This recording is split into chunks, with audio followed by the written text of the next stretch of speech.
आणि छत्रपती शिवाजी महाराजांनी या महाराष्ट्राच्या मातीतल्या माणसाला जगावं कसं हे शिकवल्यानंतर याच मातीतल्या माणसाला शेवटच्या श्वासापर्यंत स्वाभिमानानं लढावं कसं हे शिकवणारे छत्रपती संभाजी महाराज यांच्या पवित्र स्मृतींना अभिवादन करतो। आज या युवा संकल्प दौऱ्याच्या समारोप सोहळ्यासाठी मंचावर उपस्थित असणारे राज्याचे नेते, माझे मार्गदर्शक नामदार बाळासाहेबजी थोरात, महाराष्ट्र राज्याचे माजी मंत्री आणि खरं तर राजकारणातल्या दिलदार व्यक्तिमत्वांकडे बघून जिथं तरुणांना वाटतं राजकारणात यावं, अशा स्वर्गीय विलासराव देशमुखांचे चिरंजीव अमित भैया देशमुख, ज्यांची कायम आम्ही T20 बॅटिंग अनुभवतो, फक्त इथंच नाही संसदेत पण अनुभवतो, ते खासदार निलेशजी लंके, खासदार भाऊसाहेबजी वाकचौरे, आमदार सुधीरजी तांबे, दुर्गाताई तांबे, रणजितसिंहजी देशमुख,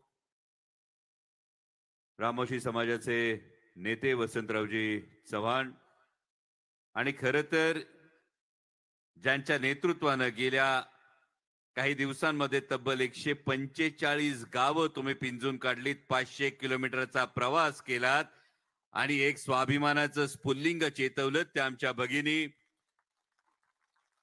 आमची जयाताई, व्यासपीठाला उपस्थित असणारे आपण सगळे मान्यवर, सगळे आजी माजी पदाधिकारी, आपण सर्वजण, खरं तर यायला थोडा उशीर झाला, तुमचे अध्यक्ष थोडे धाकधूक होत होती, पण तब्येत बरी नव्हती खरं सांगतो 2 दिवस, आणि शिर्डीला लँड झाल्यानंतर आधी म्हटलं थोडा आराम करू, आराम केल्यानंतर मग सभेला येऊ, पण अंगात ताप होता तरी सुद्धा येणं कर्तव्य होतं। याचं कारण फार महत्वाचं, कारण गेल्या 2-2.5 वर्षामध्ये महाराष्ट्राचं राजकारण ढवळून निघाले। महाराष्ट्राचं राजकारण ढवळून निघत असताना तुम्ही आणि मी पाहिलं, पायातली चप्पल विकत घेता येते हे माहिती होतं, गळ्यातला स्कार्फ विकत घेता हे माहिती होतं, अंगातला शर्ट विकत घेता येतो हे माहित होतं, पण आमदार आणि मंत्री सुद्धा विकत घेता येतात हे गेल्या 2-2.5 वर्षांनी पाहिलं। आणि मग माझ्यासारख्या कुठली राजकीय पार्श्वभूमी नसलेल्या माणसाच्या मनात प्रश्न निर्माण झाला, हे नेमकं राजकारण करायचं कशासाठी, हे नेमकं समाजकारण करायचं कशासाठी। आणि जेव्हा वादळ समुद्रात तयार होतं, ते वादळात जहाज भरकटायला लागतं, तेव्हा दीपस्तंभ समोर मार्गदर्शन करत असतो, तो सांगत असतो घाबरू नकोस, मी आहे, माझ्याकडे बघ। आणि राजकारणाच्या, महाराष्ट्राच्या राजकारणातले जे मोजके दीपस्तंभ आहेत त्यापैकी एक म्हणजे नामदार बाळासाहेबजी थोरात, आणि त्यामुळं येणं गरजेचं। सुसंस्कृत राजकारण काय असावं? अनेक जण मोठमोठे सध्या महाराष्ट्रात गमती सांगतात, इतके 1000 कोटीचा निधी आणलाय, तितक्या 1000 कोटीचा निधी आणला, या बिल्डिंग बांधली, त्या बिल्डिंग बांधली, एवढ्या इमारती उभ्या केल्या, पण केवळ इमारती उभ्या करण्याला विकास म्हणत नाहीत, तर संस्था उभ्या करून त्यातून माणसं आणि कुटुंब उभं करणं हे महत्वाचं असतं। हे संगमनेर तालुक्यामध्ये 1, 2, 3, 4 नाही, तर गेल्या 8 टर्म कोणी दाखवून दिलं असेल तर ते बाळासाहेब थोरात साहेबांनी दाखवून दिलं। आणि म्हणून या महाराष्ट्राच्या राजकारणामध्ये आता खरं तर उद्या सोलापुरात असणार आहे, मी सोलापूर जिल्ह्यामध्ये माननीय पंतप्रधान असणार आहेत, वेगवेगळे पोस्टर लागायला लागले महाराष्ट्रात। परवा उत्तर प्रदेशच्या मुख्यमंत्र्यांचे पोस्टर लागले बटेंगे तो कटेंगे नावाने, आणि मग त्यांना खरंच प्रश्न विचारावा असा लागतो की बटेंगे तो कटेंगे कहने वालों जरा ये भी तो बता दो, बटेंगे तो कटेंगे कहने वालों जरा ये भी तो बता दो, क्यों काटा मराठी युवाओं का रोजगार और बांट दिया आपने गुजरात को। बटेंगे तो कटेंगे कहने वालों ये भी तो बता दो, क्यों काट दिया आपने महाराष्ट्र का स्वाभिमान और बांट दिया आपने गुजरात को। आणि असं असताना आता माननीय पंतप्रधान येत आहेत, आणि माननीय पंतप्रधानांनी नवीन नारा दिला, एक है तो सेफ है। काय सांगितलं? एक है तो सेफ है। आम्ही बघतोय देशात एक ही तो सेफ है।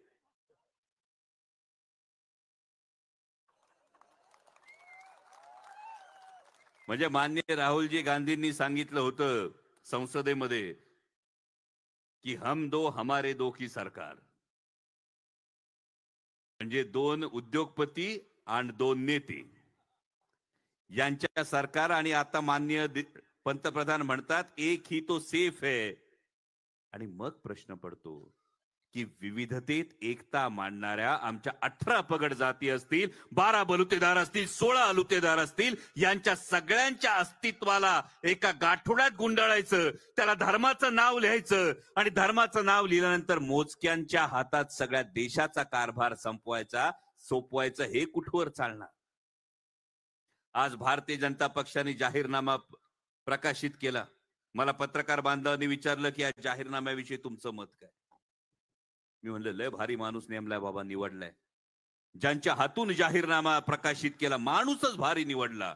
माणूस कोण? केंद्रीय गृहमंत्री माननीय अमित भाई शहा. असं म्हणू नये लोकांविषयी. पण महत्वाची गोष्ट आहे की याच अमित भाईंना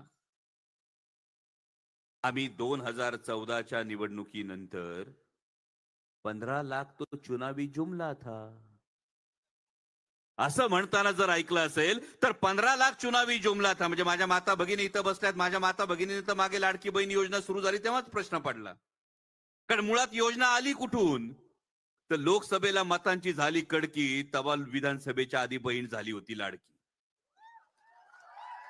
आणि ही परिस्थिती निर्माण झाल्यानंतर माझ्या माता भगिनींच्या मध्ये हा प्रश्न खरं तर यायला पाहिजे आणि तो आलाय की चाय पर शुरू हुई सरकार गाय पर आकर अटक गई.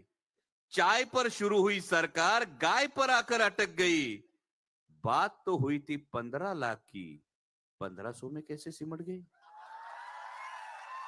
चाय पर शुरू हुई सरकार गाय पर आकर अटक गई. बात तो हुई थी 15 लाख की, 1500 में कैसे सिमट गई. इसलिए दादा भाई भाऊ ये गुलाबी धूल हमारी आंखों में ना झोंके. इसलिए दादा भाई भाऊ, गुलाबी रंग, दादा भाई भाऊ ये गुलाबी धूल हमारी आंखों में ना झोंके.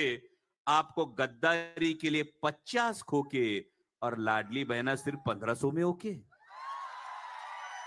आणि म्हणून जेव्हा भारतीय जनता पक्षाचा हा जाहीरनामा येतो, हा जाहीरनामा आल्यानंतर प्रश्न पडतो, त्यामध्ये एक वाक्य लिहिलं जातं, ते तुमच्या माझ्या जखमांवर मीठ चोळणारं वाक्य असतं. त्यात लिहिलं जातं शेतकऱ्यांना कर्जमाफी दिली जाणार. आणि मग मान्य देवेंद्रजी फडणवीस, मान्य प्रधानमंत्री मोदी साहेब आणि अमित भाई शहा यांनी उत्तर द्यावं ते गेली 2.5 वर्ष पक्ष फोडून चिन्ह चोरून तुम्ही जे सरकार तयार केलं, या सरकारमध्ये दिवसाला 8 शेतकरी आत्महत्या करतायत. 8 शेतकरी दिवसाला 8 शेतकरी आत्महत्या करतायत.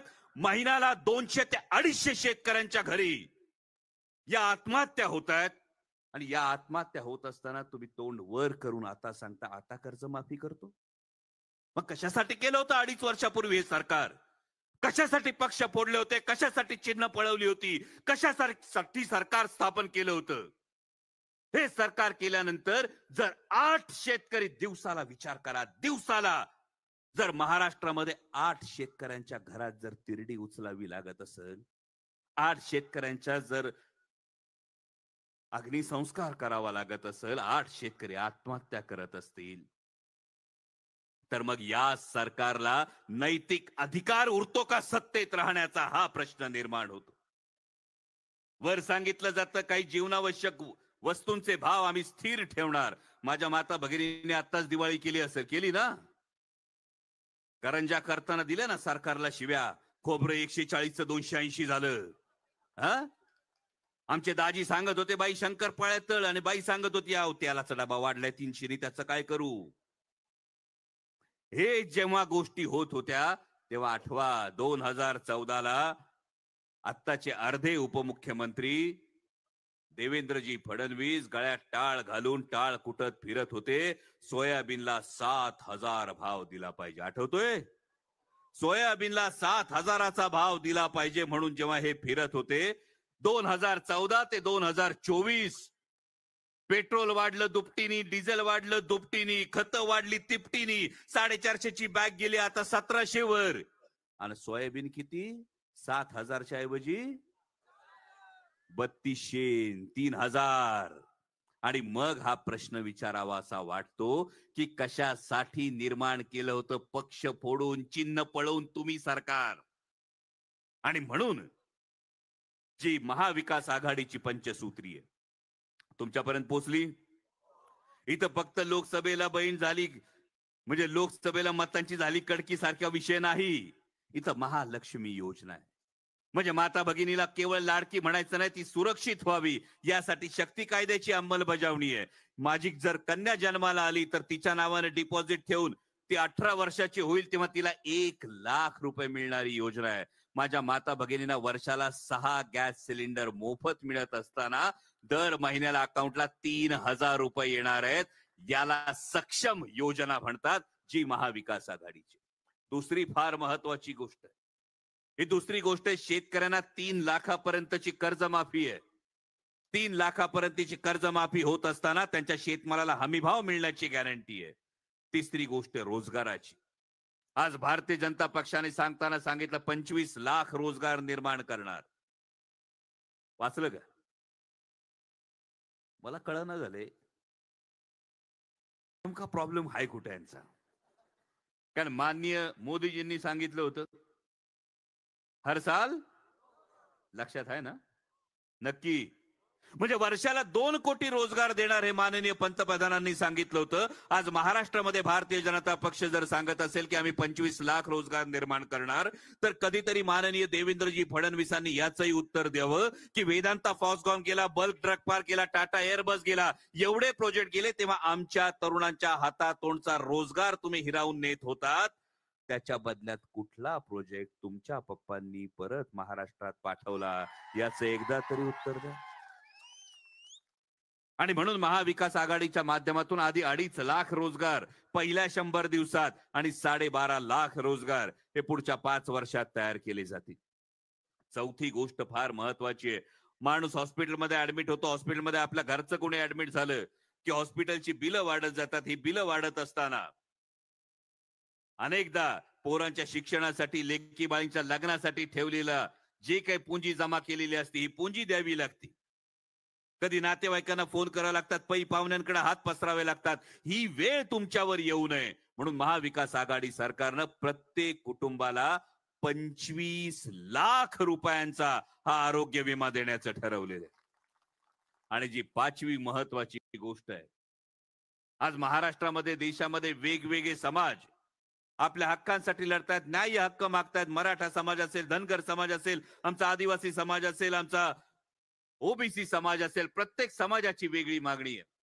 आणि हे होत असताना एकमेकांमध्ये झुंज लावून देण्याचं पाप जे भारतीय जनता पक्षाने केलंय, यातून सुटका होण्यासाठी जाती निहाय जनगणना करून आरक्षणाची मर्यादा ही 50% वर नेण्यासाठी महाविकास आघाडी काम करणार आहे.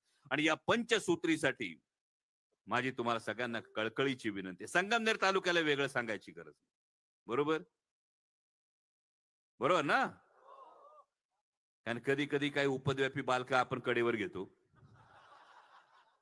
म्हणजे मगाशी जसं लंके साहेबांनी सांगितलं तसे खबरीलाल सारखे मान्य महसूल मंत्र्यांनी काही उपद्रवी बालक इथं कडेवर घेतलेली आहेत. त्यामुळे कडेवर घेतलेल्यांचा राजकीय कडेलोट करणं हे तुमच्या हातात आहे. आणि जी घटना संगमनेर मध्ये घडली, म्हणजे जयाताईंनी ज्या घटनेचा उल्लेख केला, अशी जर विधानं होत असतील तर तुम्हाला एकच सांगायचंय, हे विधान झाल्यानंतर तळपायच्या आत मस्तकात गेली का नाही? कोणीतरी म्हटलं असेल जीभ हासडून दिली पाहिजे, कोणीतरी म्हटलं पाहिजे कानाखाली जाळ काढलं पाहिजे. तुमची निशाणी लय भारी आहे, निशाणी लय भारी आहे. म्हटलं तर हात आशीर्वादाचा आहे, म्हटलं तर हात मदतीचा आहे, आणि म्हटलं तर कानाखाली उडली की 5 बोटं उठणार आहे. पण आपल्याला संविधानिक पद्धतीने जायचंय. अशा कुठले लगेच टीव्ही वाले चालवतील, कधी होत नाही ती अमोल कोल्हेंची जीभ, असं कधी होणार नाही, असं कधी होत नाही. पण महात्मा गांधींनी सांगितलेली फार महत्वाची गोष्ट आहे, क्रोध को पालना सीखो. म्हणजे साऊथ आफ्रिकेच्या स्टेशनवर, रेल्वे स्टेशनवर जेव्हा धक्का मारून काढून दिलं होतं, त्या रागामध्ये महात्मा गांधींनी कानाखाली पंजा उमटवला होता, क्रोध पाळला. आणि हा जो राग आहे, हा जो संताप आहे, हा जेव्हा व्यक्त झाला तेव्हा देश स्वतंत्र झाला. त्याला फार महत्वाचं योगदान महात्मा गांधींनी दिलं. त्याच पद्धतीनं ती घटना आठवा, तो संताप आठवा. आणि 20 तारखेला बाहेर जात असताना हा सगळा संताप ईव्हीएमच्या माध्यमातून निघत असताना ऐतिहासिक मताधिक्य हे बाळासाहेब थोरातांना मिळेल याची आपण प्रत्येकानं खबरदारी घ्या आणि ठणकावून सांगा, तू किती बी ताण, येत नसतोय बाण. म्हणजे निरोप शेजारच्या मतदारसंघातही जाईल, कारण बाण ताणणारे हात वेगळे आहेत असं कळते. त्यामुळे किती बी ताण, येत नसतोय बाण. सगळ्यात महत्वाची गोष्ट महाराष्ट्राच्या राजकारणात आहे. आमच्या आजीनी सांगितलं होतं लहानपणी, चोरीची गोष्ट कुणी अभिमानाने मिरवते? मला सांगा, चोरीची गोष्ट कुणाला पचती? चोरीने आणली सांगता येते? नाही सांगता येत ना. मग महाराष्ट्रात तोच प्रॉब्लेम झालाय धनुष्यबाणाचा आणि घड्याळाचा. चोरलेली गोष्ट अभिमानानं मिरवता येत नाही. आणि बाळासाहेब थोरातांना ऐतिहासिक विजयापासून रोखायला अजून कोणाची हिंमत नाही. एवढीच तुम्हाला कळकळीची विनंती करतो आणि थांबतो. धन्यवाद. जय शिवराय.